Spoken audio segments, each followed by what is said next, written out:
Alors, la biopsie liquide correspond à une simple prise de sang, 10 ml, donc une prise de sang classique pour faire une glycémie, le dosage des globules rouges, etc.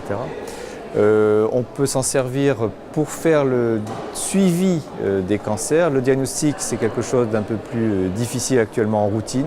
Par contre, pour le suivi des cancers, on s'en sert notamment à visée pronostique.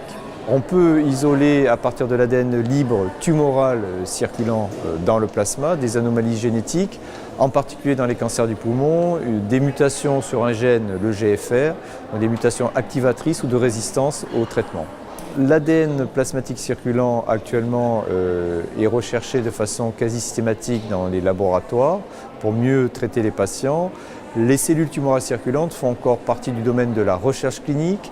Donc effectivement, c'est prometteur, mais pour l'instant, en routine, ces CTC, cellules tumorales circulantes, ne sont pas recherchées systématiquement.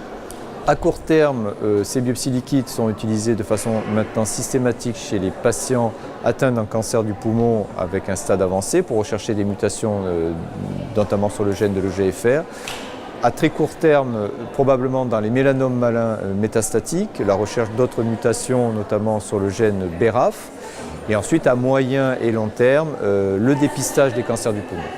Alors, les biopsies liquides peuvent servir d'abord à évaluer le pronostic et ensuite à anticiper finalement une stratégie thérapeutique nouvelle en dosant notamment la charge mutationnelle de l'ADN libre circulant chez les patients qui ont par exemple un cancer du côlon en dosant la charge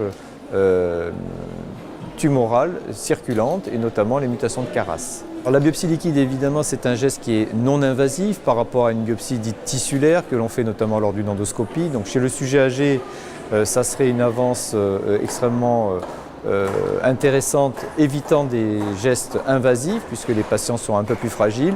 Pour l'instant, ceci est en cours d'évaluation, mais ça ne remplace pas actuellement la biopsie tissulaire.